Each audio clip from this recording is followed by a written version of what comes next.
WhatsApp का use तो हम सब डेली करते हैं। इसमें ना ही कोई ऐड आती है, ना ही कोई गेम है और ना ही कोई फालतू के गिमिक्स। ये एक सिंपल सी एप्लीकेशन है जो कि एक सिंपल से प्रिंसिपल पर चलती है। एक टाइम था जब इस कंपनी में सिर्फ 50 एम्प्लॉयज़ थे। तभी इस कंपनी ने बड़ी बड़ी कंपनीज जैसे WeChat, I messenger, Snapchat और फेसबुक मैसेंजर जैसी बड़ी बड़ी कंपनीज को पीछे छोड़ दिया था।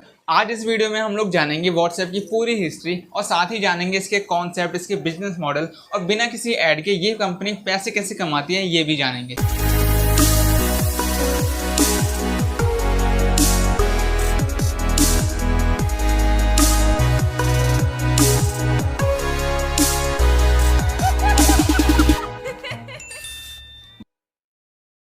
ये है ब्रायन एक्टन एंड जैन काउंग। ये पहले याहू में जॉब करते थे, फिर याहू से जॉब छोड़ने के बाद इन्होंने ही 2009 में व्हाट्सएप की शुरुआत की थी। स्टार्टअप की कहानी तब शुरू हुई जब इन दोनों ने पूरी दुनिया घूमने के लिए अपनी याहू की जॉब छोड़ दी।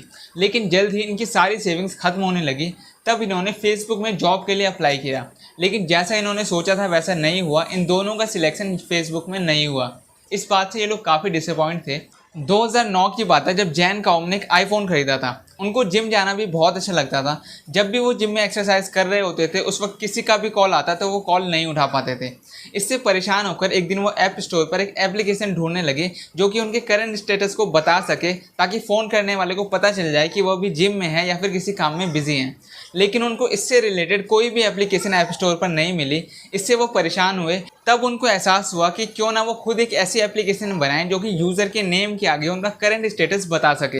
ये आइडिया उन्होंने एक्टन को बताया। उन्हें भी ये आइडिया काफ़ी पसंद आया। इस पर और डिटेल से समझने के लिए वो लोग अपने एक दूसरे दोस्त एलेक्स फिशरमैन के पास गए। तब उन्हें पता चला कि बिना iOS डेवलपर के इस आइडिया पर काम करना इम्पॉसिबल है। फिर एलेक्स फिशरमैन को rentacoda.com पर एक रशियन iOS डेवलपर मिला जिसका नाम था इगोर सोलोमेनिकोव। इस जर्नी की शुरुआत बिल्कुल भी आसान नहीं थी, लेकिन ये लोग बाकी सक्सेसफुल एंटरप्रेन्योर की तरह वेल फोकस्ड थे अपने काम को लेकर। 24 फरवरी 2009 को कैलिफोर्निया में जैन ने एक iOS एप्लीकेशन बना लिया जो था व्हाट्सएप इंक। बाद में इसका नाम पड़ा व्हाट्सएप, जो कि साउंड करता था लाइक व्हाट्सएप। इससे लोगों के स्टेटस का पता चलता है। व्हाट्सएप बनाने के बाद उन्होंने इसका डेमो अपने कई दोस्तों को दिया, लेकिन किसी को भी ये एप्लीकेशन पसंद नहीं आई।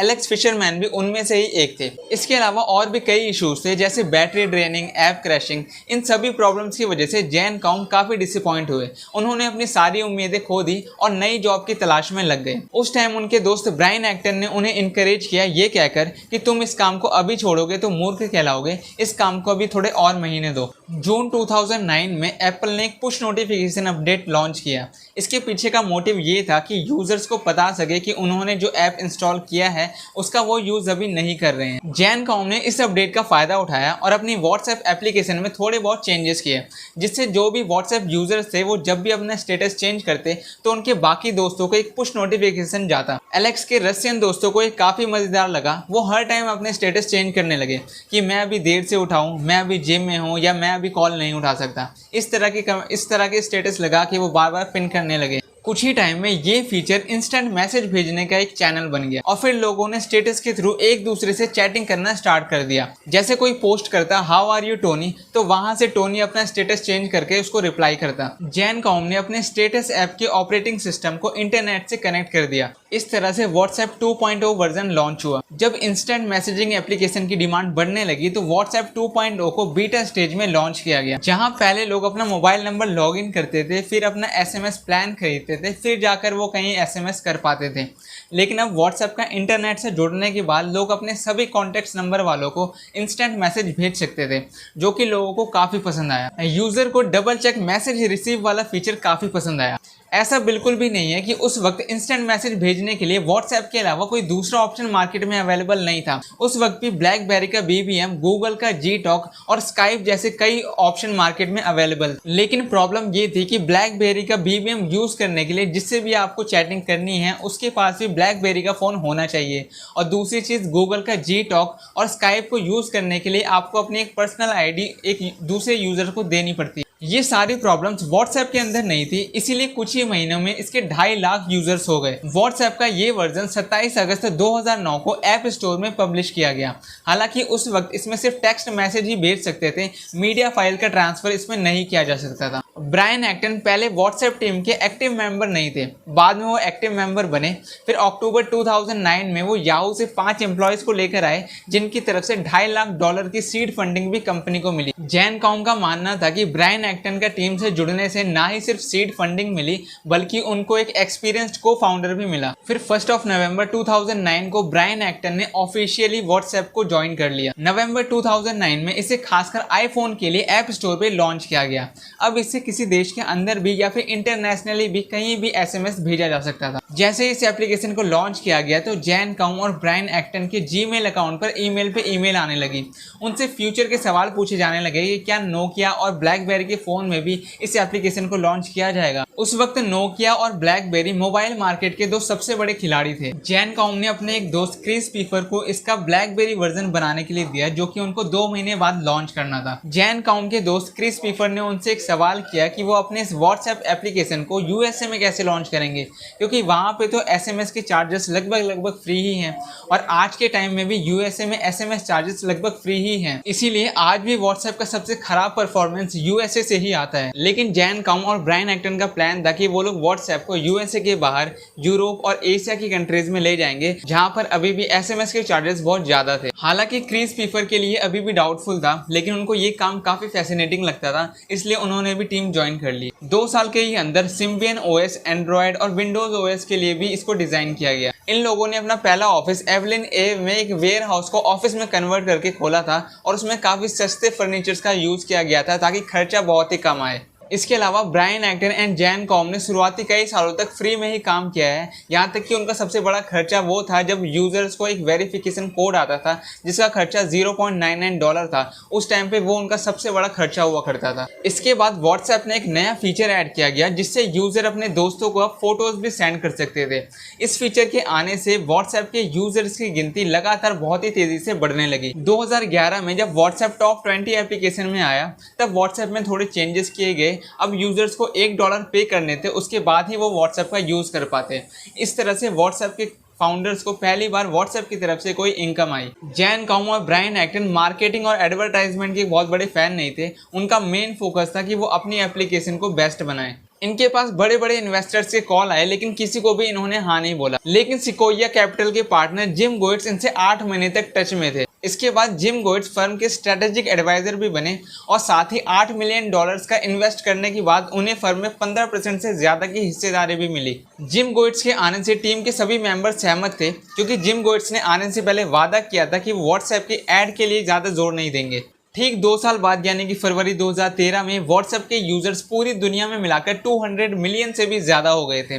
साथ ही कंपनी में 50 एम्प्लॉयज भी हो गए थे। ये सब देखने के बाद सिकोया कैपिटल ने अपनी दूसरी फंडिंग की $50 मिलियन की, जिसके बाद इस स्टार्टअप की वैल्यूएशन बन गई $1.5 बिलियन।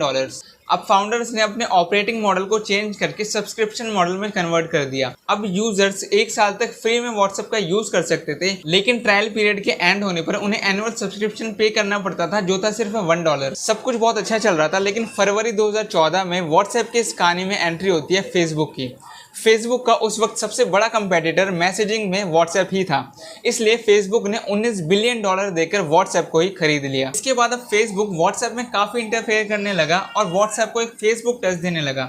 उसने काफ़ी कुछ चेंजेस करे, जैसे status, verified phone number, display pictures, और व्हाट्सएप को दूसरी कंपनी से शेयर करने लगा। 2017 में व्हाट्सएप पूरी तरह से इनक्रिप्टेड हो गया और साथ ही विंडोज और मैक पीसीज के लिए भी लॉन्च हो गया। इसके बाद व्हाट्सएप ने दूसरे बिजनेसेस के लिए अपने बिजनेस मॉडल में एक नया फीचर ऐड किया, जो था व्हाट्सएप फॉर बिजनेस एप्लीकेशन। इसमें दूसरे बिजनेसेस फ्री में अपनी प्रोफाइल बना सकते थे, साथ में उसमें अपना इंपॉर्टेंट लिंक भी ऐड कर सकते थे, जैसे उनकी खुद की वेबसाइट का लिंक या फिर उनके फेसबुक पेज का लिंक। साथ ही साथ वो अपने लैंडलाइन नंबर को भी इसमें ऐड कर सकते थे। इस फ्री एप्लीकेशन की वजह से स्मॉल एंड मीडियम साइज के बिजनेसेस के लिए काफी कस्टमर्स बढ़ने लगे और इस एप्लीकेशन में भी लाखों लोग जुड़ गए। इसके बाद कंपनी ने व्हाट्सएप के अंदर एक नया फीचर ऐड किया, जो था व्हाट्सएप पेमेंट, जो कि इंडिया के कई बैंक के साथ पार्टनरशिप करके बनाया था। इसमें काफी आसानी से हम किसी और को पैसे ट्रांसफर कर सकते हैं। इसके बाद सितंबर 2017 में व्हाट्सएप के फाउंडर जैन कॉम और ब्रायन एक्टन का डेटा प्राइवेसी को लेकर फेसबुक से झगड़ा हो गया, जिसके बाद इन दोनों ने व्हाट्सएप को हमेशा के लिए छोड़ दिया।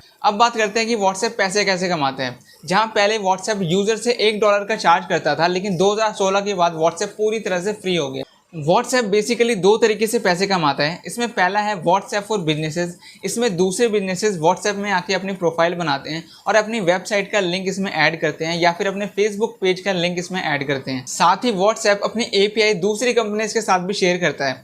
आपने देखा होगा आपके व्हाट्सएप पर कभी कभी दूसरी कंपनीज के मैसेजेस आते हैं, जैसे बुक माई शो या फिर नेटफ्लिक्स वगैरह के मैसेजेस आते हैं, जिस पर व्हाट्सएप आपसे एज ए कस्टमर चार्ज नहीं करता, लेकिन उन कंपनीज से ज़रूर चार्ज करता है। दूसरा इनकम का सोर्स है व्हाट्सएप पेमेंट। जब भी व्हाट्सएप पेमेंट से कोई भी ट्रांजैक्शन होती है तो उस पर कुछ % व्हाट्सएप चार्ज करता है। आज के टाइम में व्हाट्सएप सबसे बड़ा मैसेजिंग प्लेटफॉर्म है। ये 180 कंट्रीज में फैला है और साथ ही इसके 1.5 बिलियन से भी ज्यादा यूजर्स हैं पूरी दुनिया में मिलाकर। व्हाट्सएप के आने से SMS और MMS का यूज अब बहुत ही कम हो गया। मार्क जुकरबर्ग ने व्हाट्सएप के बिजनेस मार्केट के लेवल को और भी ज्यादा इन्हांस करने के लिए कोई भी कसर नहीं छोड़ी है। उन्होंने पीसी और मैक के डेस्कटॉप के लिए व्हाट्सएप वेब को भी लॉन्च किया है। आज के टाइम में जहां पर किसी एप्लीकेशन की डिमांड और पॉपुलैरिटी हमेशा सेम नहीं रहती, वहीं पर जैन कॉम और ब्रायन एक्टन की तरफ से बनाया गया व्हाट्सएप, उसकी डिमांड और पॉपुलैरिटी आज भी सेम ही है। आपने बहुत बड़ी बड़ी एप्लीकेशन को देखा होगा जिनका यूज करते वक्त हमें बीच में ऐड देखने को मिलती है या फिर ऐड पॉपअप होती हुई दिखती है, लेकिन व्हाट्सएप 2009 से लेकर आज तक उसमें कोई भी ऐड देखने को हमें नहीं मिली। चाहे वो चैटिंग करते वक्त हो या फिर स्टेटस देखते वक्त, हमें कोई भी एडवर्टाइजमेंट देखने को नहीं मिली, क्योंकि इनके फाउंडर्स नहीं चाहते थे कि व्हाट्सएप के बीच में ऐड आने की वजह से उनके यूजर्स इरिटेट हो या फिर उनका इंटरेस्ट खराब हो। वो चाहते तो व्हाट्सएप में ऐड देकर काफी पैसे छाप सकते थे, लेकिन उन्होंने ऐसा नहीं किया। उन्होंने व्हाट्सएप की जगह लोगों के दिल में बनाई और यही उनकी सबसे बड़ी जीत है।